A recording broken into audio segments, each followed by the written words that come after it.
Hello. Reservation for Murdoch, please. Mr. and Mrs. Murdoch. Actually, I'm Mr. Murdoch and Yes, Mr. and Mrs. Murdoch.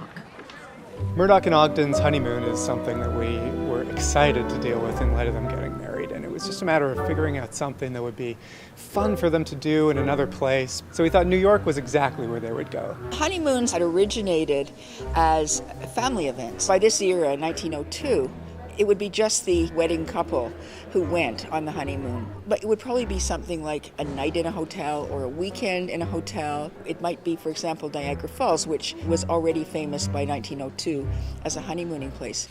It seems it's time to retire to the bedroom, Detective. Indeed it does, Doctor. Niagara Falls is typically the honeymoon capital of Canada, and people still do honeymoon there. With Niagara Falls, there was that escapism, and I think we still have that happening now. You have the romance of the falls. You can couple it with an amazing escape to Niagara-on-the-Lake, which is wine country. So you can get a little bit of glitz and glamour with Niagara Falls, and you can have some rest and relaxation in Niagara-on-the-Lake. So it gives you that option where you're kind of close to lots of things, and it's really not that far from home for lots of people in Southern Ontario particularly.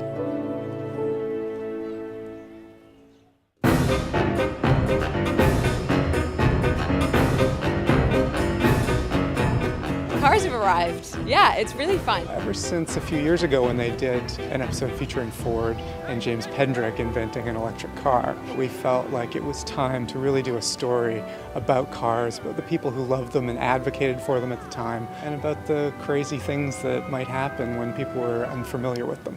In Toronto around 1902, automobiles weren't particularly common, but if you flip through newspapers like The Globe and The Star during 1902, you'll see an increasing amount of car advertisements. There was a Toronto Automobile Club that was formed as early as 1901. Basically, they were a bunch of car enthusiasts who would get together and go for drives, usually leaving from Queen's Park on a Saturday afternoon. Perhaps the key member of the Toronto Automobile Club was Dr. Perry Doolittle, reputedly the first man in Canada to buy a used car back in 1899. Doolittle was also credited as being the man who came up with the idea of the Trans-Canada Highway.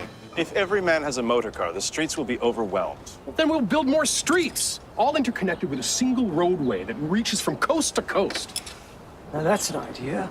What a journey that would be. It'd take forever. What would you call it?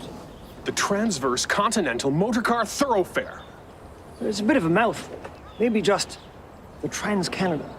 No, that's a stupid name, George. When I read the car episodes before, I was like, oh, I'll probably never really get to do that. So I'm really happy that they threw Dr. Grace in there, and she loves it. She's a little daredevil. You have like neutral, and then when you want to rev it up, you got to pull back, and then when it's ready to go and you hear it going over, then you push all the way forward, and then it'll go, and then you just keep your foot on the gas and kind of listen. There can't be much to it.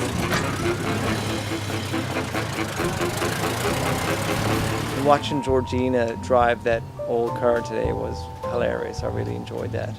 Seeing her with her bonnet and sort of scarfular thing tying the bonnet in the old car. Yeah, and kicking my ass. I think that their car was much faster than ours.